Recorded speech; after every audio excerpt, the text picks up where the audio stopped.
बागेश्वर धाम के धीरेन्द्र शास्त्री ने कुछ दिन पहले दामाद पैगंबर मौला अली हज़रत अली अलैहिस्सलाम की शान में एक विवादित बयान दिया था, जिस पर सबसे पहले मजम्मत करने वाले, निंदा करने वाले आलमी शोहरत याफ्ता ख़तीब मौलाना मोहम्मद हुसैनी साहब थे। और आज हमारे साथ मौलाना मोहम्मद हुसैनी मौजूद है इसी मसले पर बातचीत करने के लिए। हुसैनी साहब, बहुत बहुत इस्तकबाल है आपका हमारे चैनल विविध विचार में। आपको कैसे मालूम हुआ कि बागेश्वर धाम के धीरेन्द्र शास्त्री ने मौला अली पर कुछ विवादित बयान दिया? सबसे पहले मैं आपका और आपके चैनल का शुक्रगुजार हूँ कि आप यहाँ तशरीफ़ लाए। और बहरहाल चूँकि सोशल मीडिया का ज़माना है तो काफ़ी लोगों ने मुझे क्लिप भेजी कि आगा ये क्लिप देखिए, और इन्होंने ऐसे कहा। तो पहले तो मैंने उसको कहा कि भाई ये ख़त्म करें, ये शायद काट के बनाई गई है। फिर कुछ लोगों ने मुझे बाकायदा वो पूरा बयान भेजा, तो उसमें वो सब था जो आप लोगों ने सुना। तो उसके बाद फिर मैंने उसी रात में मिंबर से मछलीपट्टनम में बयान दिया जो आप लोगों ने वो सुना है कि चूँकि हिंदुस्तान जो है वो एक ऐसा मुल्क है कि जो मुल्क नहीं है, गुलदस्ता है। मज़ाहिब मुख्तलिफ़ फ़िक्रों के अफराद यहाँ रहते हैं, और यही इसकी खूबसूरती है।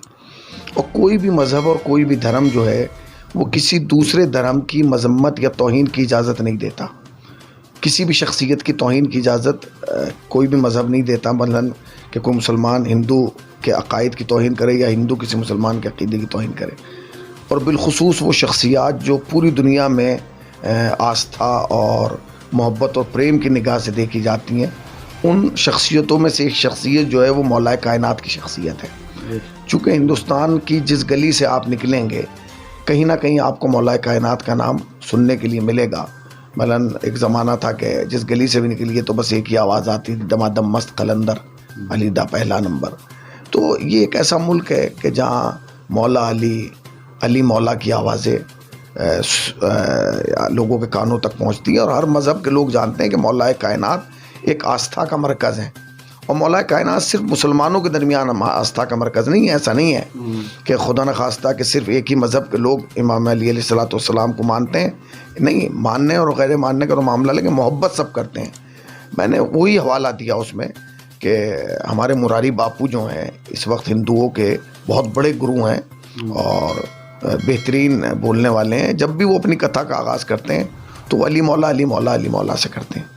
उनका ये अली मौला करना इस बात की दलील है कि उनके दिल में कहीं ना कहीं मौलाए कायनात के लिए एक आस्था है, एक प्रेम है जिसका वो इजहार कर रहे हैं। श्री रविशंकर साहब, श्री रविशंकर जो ख़ुद करबला गए और इराक़ गए और मौलाए कायनात के दरवाज़े पे उन्होंने जो है वो माथा टेका और वहाँ गए और अपना अक़ीदत और मोहब्बत का इजहार किया।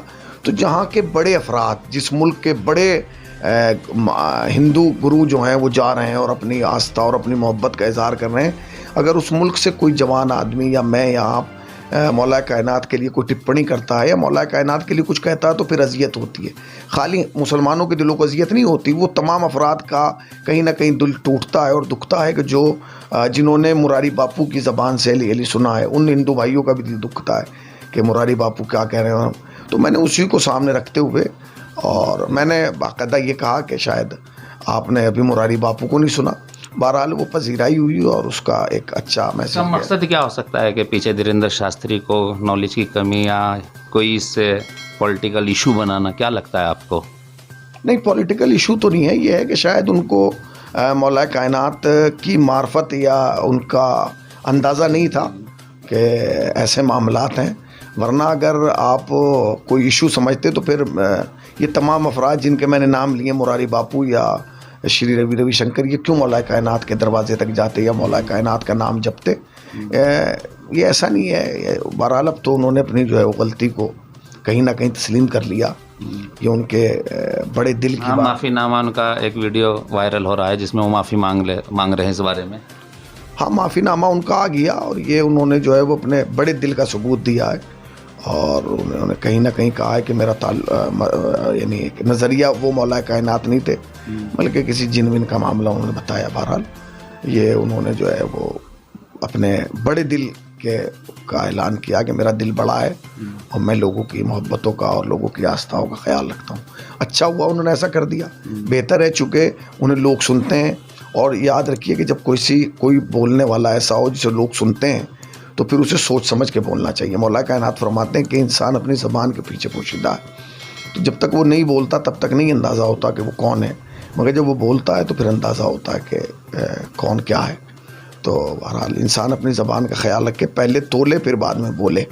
اگر وہ پہلے سوچ کے بولتے تو شاید انہیں معافی نہ مانگنا پڑتی. پہلے تولے پھر بولے, یہی کہنا ہے مولانا محمد حسینی کا. اور حسینی صاحب کا یہ بھی کہنا ہے کہ مولا علی صرف مسلمانوں کے لیے باعث عزت نہیں ہے, بلکہ پوری دنیا کے لوگ انہیں ایک عزت کی نگاہ سے دیکھتے ہیں, چاہے وہ ہندو ہو, عیسائی ہو, مسلم ہو, ہر کوئی حضرت علی کی عزت کرتا ہے. اور ساتھ ہی ان کا کہنا ہے کہ جیسے دھنیندر شاستری نے معافی مانگی ہے, انہوں نے اپنے بڑپن کا ثبوت دیا ہے, اور شاید اب انہیں حضرت علی کی صحیح معنوں میں معرفت ہو جائے گی, پہچان ہو جائے گی. اور یہ ان کے لیے باعث تعریف بھی ہے کہ جو انہوں نے وقت رہتے ہوئے اس ایشو کو ختم کر دیا. مظفر نگر کے کدوئی نگر سے ووید وچار کے لیے رئیس سیدھی.